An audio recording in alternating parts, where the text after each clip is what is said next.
네. 처장님, 네, 말씀하십시오. 옆에 이상민 장관 계시고 옆에 사무총장 계세요. 대단히 신뢰한 말이면 한 분은 구수하셨죠, 윤석열. 그리고 귀하께서는 팔수하셨죠. 매우 친하시죠. 그리고 옆에는 한 분은 고등학교 후배님이시고 한 분은 친구분이십니다. 그런데 이런 판에 이완규 법제처장이 어떻게 헌재의 정치적 편협성 등을 이야기할 수 있습니까? 헌법 111조 아시죠? 압니다. 거기에 국회가 선출이라고 돼 있어요? 추천이라고 돼 있어요? 선출하고 돼 있습니다. 예?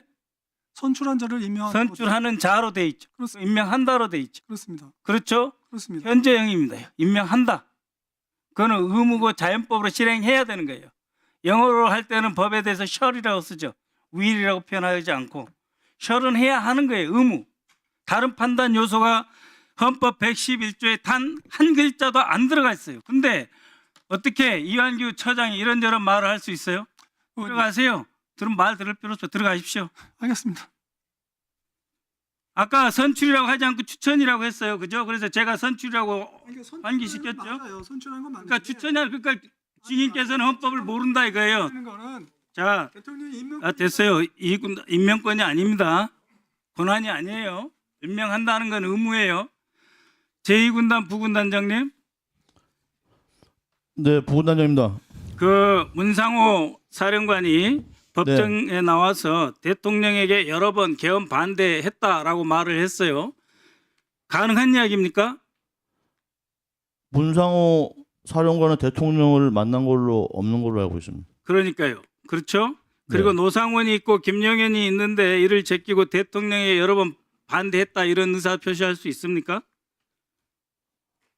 없죠. 만난 적도 없고. 네, 오로지 김영현, 노상원을 통해서 명령 지시 받은 거죠. 그렇습니다. 그런데 왜 노상원은 김영현과 문상호에 대해서 이렇게 영향력이 있을 수 있을까요? 답변해 주십시오. 저는 다르게 보는 게 김용현 장관이 노상원한테 영향력이 있고 노상원 사령관이 문상호 사령관한테 영향력이 있고 또 그거는 제가 저도 현직에 있지만 그것을 계엄을 준비하고 실행하고 하는 문제는 사실 노상원 사령관을 보고 할 수는 없습니다. 그 위에 있는 장관이나 대통령을 보고 하는 거지. 예. 그래서 영향력 같은 거는 장관이나 오히려 그 위에 대통령 때문에 준비하고 실행하는 걸로. 문상호는 김영현이나 대통령을 보고 준비를 했다 이 말씀이죠. 네, 군대 조직 특성상 그렇습니다. 그런데 왜 노상호는 이렇게 우리 상상 밖의 일을 준비할 수 있을까? 이건 증인의 경험상 이 사람은 상상 밖의 일을 할 수 있을 것이라고 판단하는 근거가 있습니까? 제가 16년에 속초 부대장 HID 부대장 할 때 그때 노상원 사령관이 굉장히 관심을 가지고 임무 준비를 많이 시켰습니다. 그때도 지시하는 게 일반적이진 않고 좀 시나리오, 영화 이런 데서 보는 거를 많이 응용해 가지고 하는데 그 계엄 수첩에 나오는 용어들은 다른 사람들은 그거를 그냥 혼자 상상이라고 이렇게 일반적으로 생각을 하던데 저는 노상원 사령관이라고 사령관이면 가능하다고 판단을 했습니다. 그건 제가 겪은 경험 때문에 그렇습니다. 그래서 이거를 제가 얘기를 해야 되나 말아야 되나 굉장히 고민스러운데 있는 그대로 말씀을 드리겠습니다. 16년에 대북 임무 준비를 중요한 임무 준비를 했습니다. 그리고 그걸 한 6개월 정도 이렇게 계속 준비를 했는데 그 지시 중에 하나가 다른 불합리한 지시도 있었는데 그건 제가 다 안고 가고 할 수 있지만 또 안전하게 제가 만들면 되는데 노상원 사령관이 임무 끝나고 요원들을 제거하라고 그렇게 지시를 했었습니다. 그래서 어떻게 제거하냐 하니까 폭사시키라고 그랬어요. 폭사.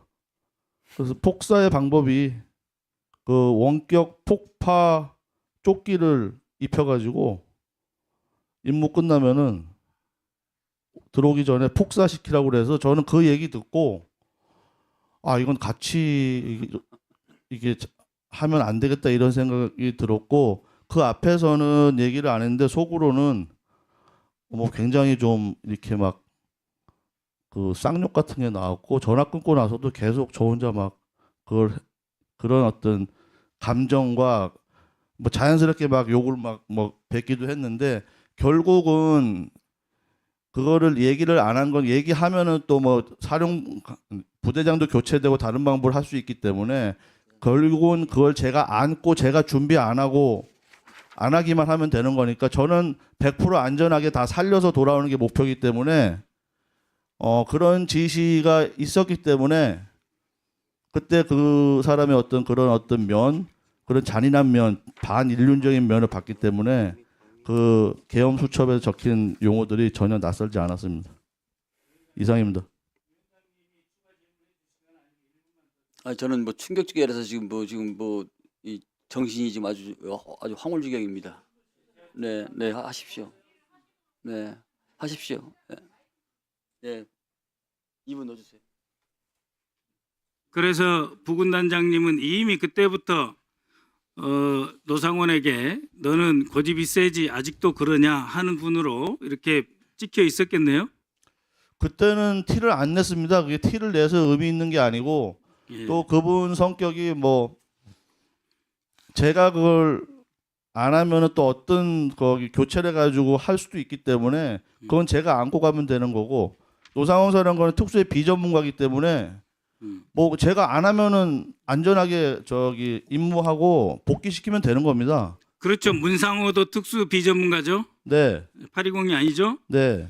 그러면 김용현은 왜 노상원을 가까이 두고 22번씩 만나고 거의 매일 통화를 하고 12월 3일 4일은 거의 하루 종일 폰을 갖고 있었는데 왜 김용현은 노상원을 써야 됐을까 하는 거하고 두 번째는 수거 대상, 수집소, 북한군 복장, 미군 사례, 정치 납치, 백령도 작전, NLL, 북한 도발 유도 이런 것들의 메모는 김영현하고 대화의 결과 아니겠습니까?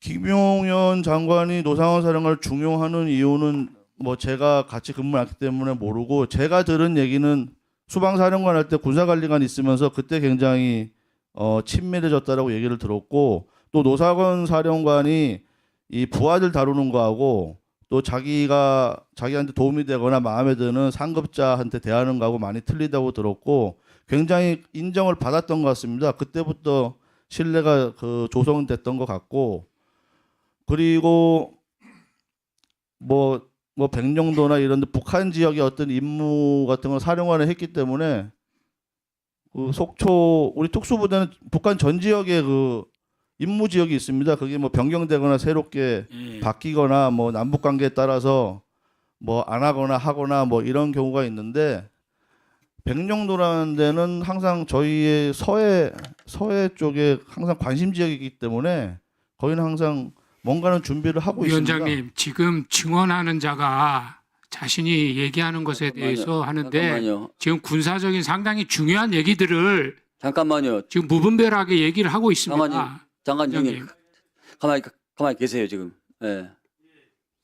그러니까 저는 임무의 내용을 얘기한 게 아니라 HID가 우리가 다른 야전 부대도 마찬가지입니다. 북한에 다 작전 목표가 있고 또 그런 계획이 있기 때문에 우리는 북한 내륙, 서해, 동해 우리의 어떤 그 계획이 있다는 거고 그건 당연한 겁니다. 그 작전의 내용을 얘기하는 게 아닙니다. 그리고 백령도라는 것은 그 서해의 당연한 관심 지역이기 때문에 저희도 관심을 가지고 있고 그래서 노상원 사령관이 사령관을 했기 때문에 그런 부분에 대해서는 알고 있고 또 현재 진행 여부에 대해서는 그 문상호 사령관한테 뭐 만약에 뭔가를 확인했다면 확인하지 않았는가 그 얘기를 하는 거고 저는 작전의 성격이나 내용이나 시기나 이런 거에 말씀드린 게 아니고 거기 어떤 부대든 어떤 특수 조직이든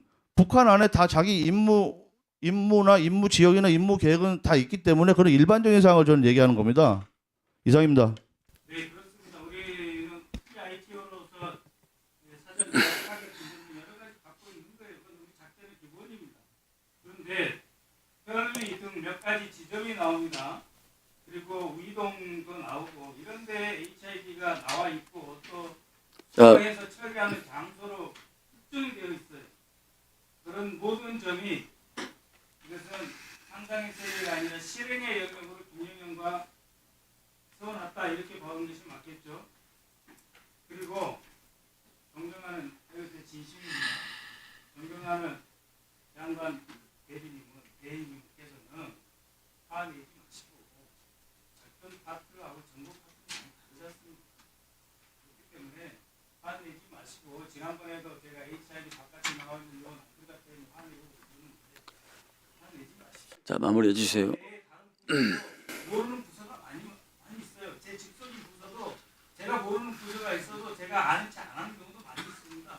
그거는 장관 직무대행께서 다 아시고 아셔야 되지만 모르는 부분도 있을 수 있는 겁니다. 그게 조직이 큰 국방부의 특성이고 군의 특성이고 국제부도 마찬가지예요. 그러니까 존경하는 장관 직무대행께서는 여러 가지 화나신 것입니다.